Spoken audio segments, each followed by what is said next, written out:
You know what Syndrome says, if everyone's super, then no one is. Luckily for us, the Super Soldier Serum is not yet being given away with every Happy Meal, though it is quite clear that it has found its way to several MCU characters. From Captain America to theories pointing towards some of our favorite characters having been super soldiers all along, many people have been enhanced with some of that potent serum. In today's video, we will rank everyone confirmed or believed to be some variant of a super soldier in the MCU based on their power level. Who can give and take the best punches, and who is most disappointed about the never being able to get drunk part? Let's find out right now. Somebody get that kid a sandwich. Scientist Wilfred Nagel worked to create his own version of the Super Soldier Serum after being recruited by organizations like HYDRA and the CIA. Then, on the other side of the Earth, some purple alien snapped his fingers, causing half of life to disappear, leading to Nagel's studies being buried by the time the world saw half of its people return. He was successful in developing a formula after the power broker funded his research. His variant serum had a unique quality in that it did not alter the physical appearance of whoever took the serum. Whereas Steve Rogers went from a skinny kid to a Greek statue, the Flag Smashers could go unseen with their appearance unchanged. The Flag Smashers were a revolutionary group who stole vials of the serum from the power broker and took them themselves. They led a rebellion and fought for a cause that traveled worldwide. The power shown by the Flag Smashers allowed them to push down street lamps with ease, crack concrete, and even take on some of the world's greatest fighters. Until inevitably being blown up by a Sokovian Baron's butler.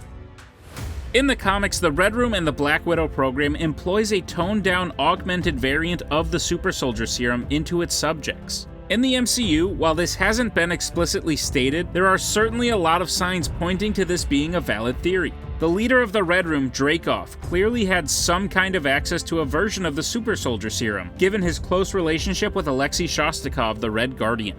It stands to reason that he would use at least a little of this on his deadly strike force of brainwashed, kidnapped women. Yelena Belova was one of these Black Widow assassins raised in the Red Room, until she was able to break free of Dreykov's mind control. The fake sister of the famed Black Widow from the Avengers, she was said to be one of the most efficient Black Widows of her generation, as she has a mastery of hand-to-hand combat and a variety of weapons. Besides, she and Natasha survive way too many car crashes and falls from extreme heights to not have a little bit of Super Soldier Serum in them.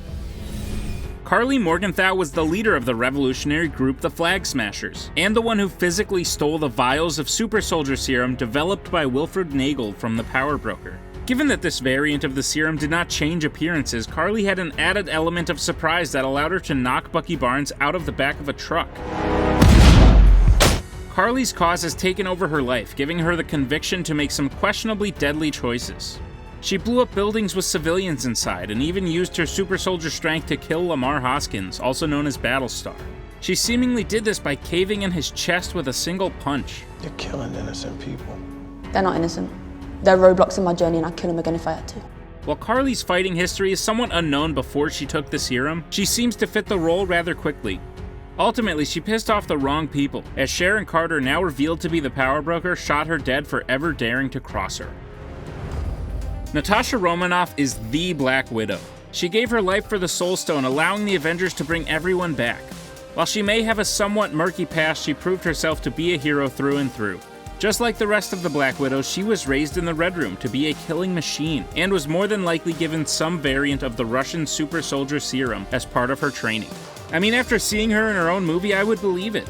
She started off in a career with the KGB as an assassin, until she was recruited to join S.H.I.E.L.D. by her eventual friend and Avengers teammate Clint Barton. She has the strength and reflexes that allow her to fight with the likes of Chitauri, Super Soldiers, Ultron bots, and other Black Widows. She is especially well versed in electric weaponry, famous for her Black Widow bite, which renders her victims nearly useless. She is perhaps the greatest fighter that the Red Room has ever produced. And when all was said and done, she was able to defeat Dreykov and take the Red Room down. Literally. It fell out of the sky.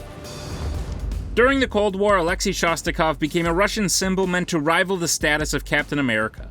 While he may not be as impressive as Steve Rogers when it comes to heroics, the Russian variant of the Super Soldier Serum definitely had some impressively powerful results. In his prime, we see that the Red Guardian can throw incredibly heavy objects, and fight from the wing of a plane. As time goes on, however, and Alexei spent some time in a Siberian prison, he seems to have fallen a little out of shape. Still strong enough to beat every prisoner in an arm wrestle with his eyes shut, the Red Guardian proves his super soldier serum definitely has some long-term effects. He has an increased ability to scale walls and completely smashes through a metal door during his prison break. While he claims to have beaten Captain America, I'm not so sure the power displayed, while impressive, would even be a match for Steve, even if the timelines made any sense in backing his story up. Are you calling me a liar or something, huh? If there's one person that really showed us why Steve Rogers was the perfect recipient of the super soldier serum, it's probably the guy that sort of screwed it up. John Walker was actually a decorated US military hero with an impressive resume of service before he was even chosen to be the next Captain America. His combat ability was already very high caliber thanks to his military record, and he was said to be the peak of human physicality with no substance boost. After his appointment, he began special government missions alongside his friend Battlestar. To say this guy had super soldier envy would be a gross understatement. After he was absolutely embarrassed by the Dora Milaje, John Walker took a vial of serum stolen by the Flag Smashers and became a super soldier in his own right. He killed a member of the Flag Smashers after the death of his friend and was able to hold his own for some time against Bucky and Sam at the same time. While his short run as Captain America may not have worked out, John may find his new super soldier abilities to be useful under his new role as the US agent. Now this is more like it. Dreykov's daughter was believed to be dead for the longest time, supposedly killed by Black Widow and Hawkeye in an explosion targeted at Dreykov himself. All this time, Antonia was likely brainwashed and trained in the Red Room, possibly given the theorized super soldier serum variant that the Black Widows would have received. On top of the normal Red Room training, Dreykov's daughter was given an extra level of torture that turned her into one of the greatest weapons at his disposal. Basically turning her into a computer, Antonia was literally programmed with technology that allowed her to seamlessly copy the fighting styles of literally anyone just based on footage. This upgrade turned her into a Red Room killer codenamed Taskmaster. Taskmaster displayed superior fighting ability, taking down Natasha on numerous occasions, as well as defeating the Red Guardian. Taskmaster is a specialist in all manner of weapons and is as durable as any super soldier in the MCU, with a unique ability that makes her a match for any opponent who dares face her. Steve Rogers' best friend and member of the 107th Infantry, Bucky's whole unit was captured by the Red Skull. At this point, Bucky was experimented on by Arnim Zola, the Red Skull's scientist attempting to recreate Erskine's formula. Given Zola's variant, Bucky was able to survive an incredible fall that left everyone believing him dead for decades to come. During this time, HYDRA took control of Bucky's mind and replaced his missing arm with a new metal one. He became a ghost story known as the Winter Soldier and was credited for dozens of high-profile assassinations. He can fight Captain America one-on-one and is an absolute expert fighting strategist, taking out an entire airfield of S.H.I.E.L.D. agents and escaping an entire police force in Civil War. Eventually, with some help from his friend and the Wakandans, Bucky was free of his mind control and became an essential ally against the forces of Thanos. Bucky helped Sam become the new Captain America and defeated several Flag Smashers as well as John Walker in combat. Overall, Bucky's history is a tragic one, but it allowed him to become one of the most powerful precision weapons in the MCU. Johann Schmidt was the leader of the Nazi science division in World War II known as HYDRA. He led the group Rogue and sought to take over the whole world. Initially, he captured Dr. Abraham Erskine, who had already created the first version of the super soldier serum that would eventually create Captain America. This version of the serum accentuated all features, both good and bad. Good becomes great. Bad becomes worse. This drove Schmidt's insanity and desire for conquest up an extreme amount, along with his increased fighting prowess and strength. Unfortunately, the serum was clearly not through all of the testing phases, as it left a rather noticeable side effect, which would lead to his new nickname. The serum caused the very skin on his head to melt off, leaving nothing but a red skull in its place. In a one-on-one fight, the Red Skull was able to hold his own against Captain America, even denting the first version of his shield. Unfortunately, his quest for power caused him to be transported by the Tesseract into deep space, cursed to be the keeper of the Soul Stone.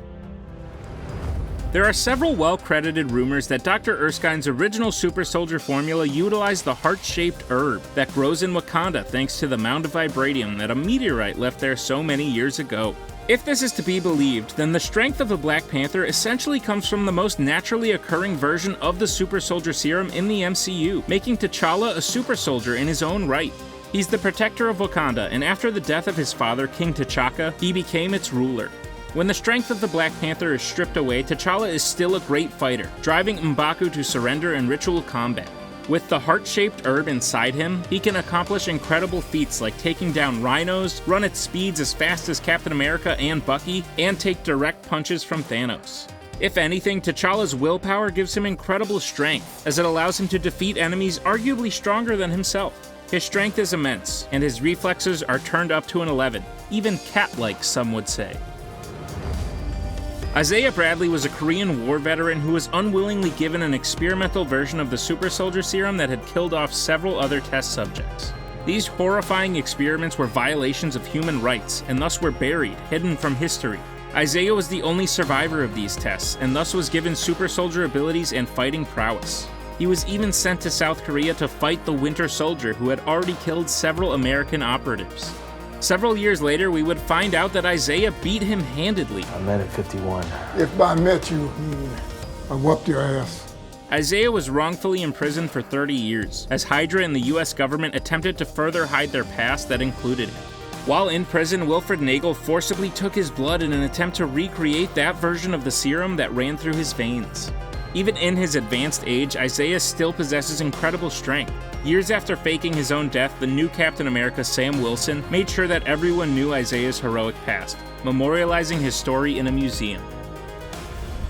On December 16, 1991, the Winter Soldier killed Howard and Maria Stark, and stole 5 packages of a super soldier serum variant that Howard had been working on creating. The serum would prove to be clearly very effective in heightening strength and endurance. 5 subjects were chosen once the Winter Soldier delivered the serum to HYDRA. These subjects were the most elite death squad of HYDRA, with more recorded kills than anyone in history. This was all before any of them were introduced to any kind of super soldier serum. The 5 of them were given the serum, and after a painful transition period, they each became a Winter Soldier in their own right, arguably stronger than the original. They are able to defeat Bucky Barnes in one-on-one hand-to-hand combat, and absolutely demolish HYDRA's personnel, proving that they could not be so easily manipulated. Just on paper, these 5 are some of the most elite super soldiers in the MCU, and we never even got to see their full potential. While everyone believed that it was Helmut Zemo's plan to release this killer squad of Winter Soldiers on the world, it was actually his desire to eradicate them, and he shot them all while they were in cryostasis. If it is to be believed that the heart-shaped herb produces some sort of naturally occurring super soldier serum, then I believe the strongest person to have taken it is none other than N'Jadaka, also known as Killmonger. T'Challa's cousin, born in the United States and left on his own after the King of Wakanda killed his father, Eric trained his whole life to be a cold-blooded killer. He trained as a US Navy SEAL, and eventually his Black Ops unit nicknamed him Killmonger, after he proved to be the most efficient killer. He trained his whole life just to fight T'Challa and take the throne. What do you want? I want the throne. Spending every second focused on that goal. Without the heart-shaped herb, Killmonger was able to kill Ulysses Klaue and Zuri, as well as handedly defeat T'Challa in ritual combat. Once he is given the serum, he can take on the entire Dora Milaje, showing off the enhanced strength, reflexes, and speed that is known in Wakanda's Black Panther. In the end, T'Challa was able to come back for a rematch where he was able to defeat Killmonger after he found a loophole in the vibranium suits. And with one swift move, he was able to bury a spearhead in his chest. Hell of a move. At least Killmonger gave credit where credit was due. Emil Blonsky was a former commander of the British Royal Marines, with a long history of military service, declining every offer of a desk job because, in his own words, he's a fighter. Back when Thaddeus Ross was just giving away super soldier serum to any Joe Schmo who walked by him on the street, he offered Blonsky a fighting chance in taking on the Incredible Hulk. Dusting off an old project, Ross took past attempts at replicating the formula from Dr. Erskine that were somewhat successful but never got it quite right.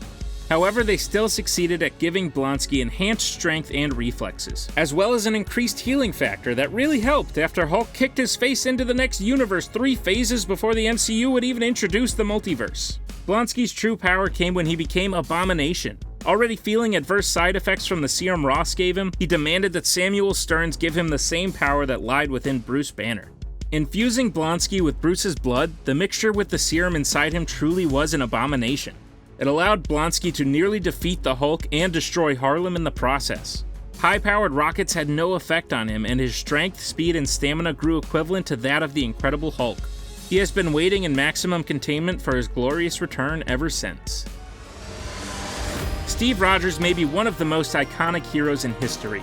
While in many instances one's power before the serum seems to be an advantage, Steve is the exception to the rule. His power came from his ability to be a good man. Come on, there are men laying down their lives.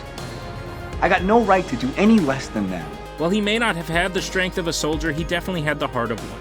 He is also only one of 2 people to receive Dr. Erskine's formula, which accentuates the good and the bad qualities in the person who takes it. Steve was chosen as the recipient of this serum because of his lack of negative features, and was turned into the world's first super soldier. After sacrificing himself to save the world from HYDRA and the Red Skull, he became frozen in ice for 70 years. Upon awakening, Steve led the first iteration of the Avengers. He fought off an alien army called the Chitauri at the Battle of New York, and took down Ultron during the Battle of Sokovia. Steve's real power comes in his ability to take a punch, claiming he could literally be socked in the face all day. Finally, Captain America reached his full potential of power in Avengers Endgame, when he proved himself to be worthy of wielding Mjolnir, granting him the powers of the God of Thunder. Steve Rogers is the pinnacle of what it means to be heroic, as he stood against an entire army all on his own. He is the world's first super soldier, and clearly its best. Whether it's used to defend a nation, start a revolution, or flex for a photo op, the Super Soldier Serum has a complicated MCU history. Which super soldier do you think is the strongest? And which character do you think could receive a chemical boost next?